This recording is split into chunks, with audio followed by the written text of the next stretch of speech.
नमस्कार, मी केतन येवले आणि तुम्ही पाहताय संवाद महाराष्ट्राचा न्यूज चॅनल.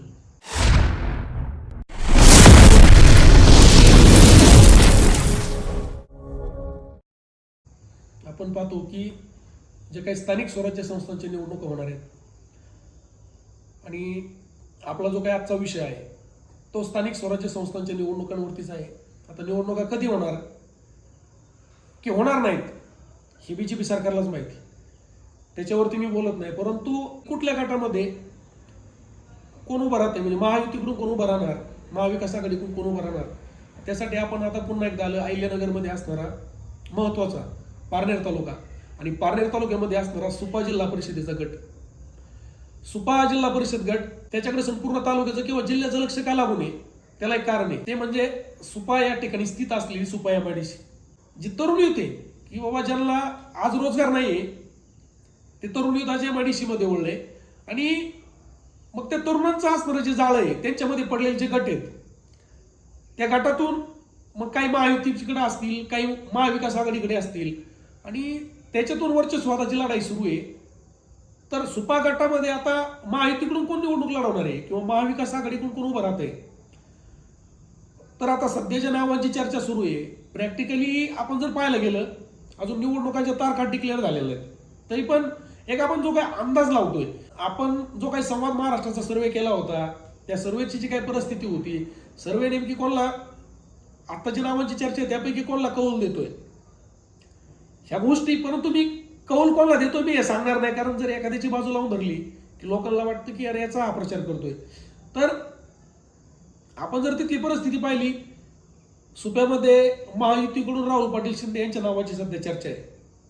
आता राहुल पाटील शिंदे कोण आहेत, तर ते या अगोदर जिल्हा परिषदेचे माजी सदस्य होते. सुजय विखे, राधाकृष्ण विखे पाटील यांचे ते एकदम तालुक्यातले सर्वात विश्वासू सहकारी म्हणा किंवा त्यांचे एकदम जवळचे कौटुंबिक संबंध असणारे निकटवर्ती ते मानले जातात. राहुल पाटलांचं कसं आहे, विखे सांगतील तसं आहे. आणि तालुका लेवलला कुठलाही किती मोठा विषय असू द्या की विखे कुटुंबाचा पहिला फोन कोणाला जातो तर राहुल पाटील शिंदेला जातो. आणि कुठलंही काम राहुल पाटील शिंदे मागू द्या की ते विखे 2 मिनिटांमध्ये मनावर घेऊन ते काम कडेला घेऊन जाण्याचं काम विखे पाटील करतात. किंवा सुजय विखे असतील, राधाकृष्ण विखे असतील. त्याचबरोबर आपण जर इकडे पाहिलं त्यांच्या अपोजिटला उभं कोण राहणार आहे, तर आता महाविकास आघाडीकडून सचिन आप्पा पाटरे या नावाची आपण चर्चा करतो. सुप्यापासून एक 4 ते 5 किलोमीटर अंतरावरती असणारं वाळवणे नावाचं गाव, त्या गावचे माजी सरपंच, भैरवनाथ देवस्थान ट्रस्ट जे मोठं एक ट्रस्ट आहे वाळवणे गावामध्ये, त्याचे ते अध्यक्ष होते. आणि सगळ्यात महत्वाचा विषय, नगर दक्षिणचे असणारे खासदार निलेश नंदेवलंके यांचे ते कट्टर समर्थक, एकदम जवळचे विश्वासू सहकारी मानले जातात. आता आपण जर पाहिलं खासदारांची एवढी मोठी ताकद किंवा सचिन पाटरे यांच्या बाबतीत विषय तुम्हाला सांगायचं झालं, एकदम शांत संयमी आणि शांततेत कुठलाही काम मार्गी लावणारा चेहरा म्हणून सचिन पाटरेंकडे पाहिलं जातं. राहुल पाटील शिंदेचा विषय ना, आणि ती तसाच विषय सचिन पाटरेंचा निलेश लंकेच्या बाबतीत होतो. म्हणजे इकडे जर पाहिलं राहुल पाटलांनी विखेकडे एखादं काम मागावं किंवा एखादा शब्द टाकावा, तो शब्द एका मिनिटामध्ये पाळला जातो. त्याच पद्धतीनं सचिन पाटरेंनी जर लंके साहेबांकडे एखादा शब्द टाकला तर तो शब्द लंके साहेब टाळत नाहीत. ही खासियत आहे 2 माणसांमध्ये, म्हणजे तोडीच तोड उमेदवार आहेत.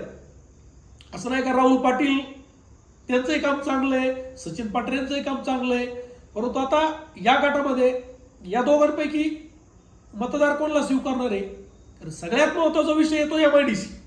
एमआयडीसीचा विषय आला की उत्पन्नाचे सोर्स आले.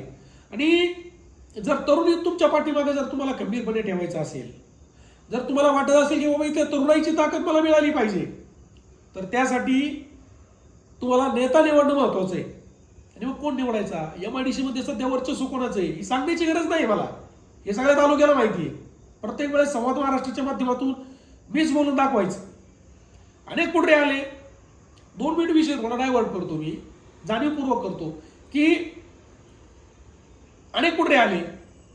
विखे कुटुंब असेल, दाते सर असतील, याच्या अगोदर निलेश लंके होते, महाराष्ट्र राज्यात असणारे जे काही वेगळ्या पक्षाचे मोठे राजकीय पुढारी आहेत त्यांनी एमआयडीसी बद्दल एकदम असे ग्रीन सिग्नल देऊन ठेवले होते, तुम्ही काळजी करू नका, तुम्ही याला निवडून द्या, एमआयडीसी मध्ये पोरं परमनंट.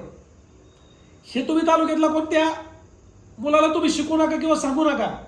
एमआयडीसी मध्ये कोणाचे कॉन्ट्रॅक्ट आहेत, लेबर कॉन्ट्रॅक्ट कोणाचे आहेत, ट्रान्सपोर्टचे कॉन्ट्रॅक्ट कोणाचे आहेत, स्क्रॅपचे कॉन्ट्रॅक्ट कोणाचे आहेत, मुरमाचे कॉन्ट्रॅक्ट कोणाचे आहेत, खडीचे कॉन्ट्रॅक्ट कोणाचे आहेत, एमआयडीसी अंतर्गत होणारे रस्त्याचे कॉन्ट्रॅक्ट कोण घेत आहे, एमआयडीसी मधल्या कुठल्या कंपनीला पाण्याचे टँकर कोणाचे चालू आहेत. ह्यो फक्त वरचा विषय हो. कुठल्या एमआयडीसीतल्या कंपनीकडून कोणाला किती हप्ते येतात. या ठिकाणी पुन्हा एकदा मी माझ्या विषयावरती येतो. सुपागट सचिन पाटरे हे पण एक चांगलं व्यक्तिमत्व आहे, राहुल पाटील शिंदे सुद्धा चांगलं व्यक्तिमत्व आहे. हा ज्याचा त्याचा विषय राहिला, कुठल्या माणसाचं काम करायचं. मी पुन्हा तुम्हाला तेच सांगतो, कुठला पक्ष पाहू नका, कुठल्याही पक्षाची विचारधारा वाईट नसते हो. हे राजकीय पुढे आपल्या हिशोबाने आपल्या स्वार्थासाठी आपल्या पोळीवरती तूप ओढण्यासाठी विचारधारा बदलवतात. त्याला आपण काय करू शकत नाही. पण योग्य माणसं द्या, जे तुम्हाला न्याय देतील, जे तुमच्यासाठी लढतील, जे तुमच्यासाठी झटतील, अशा योग्य व्यक्तिमत्वांना ताकद देऊन त्यांना तुम्ही या चांगल्या पदावरती बसवा की जेणेकरून तुमचा विकास होईल.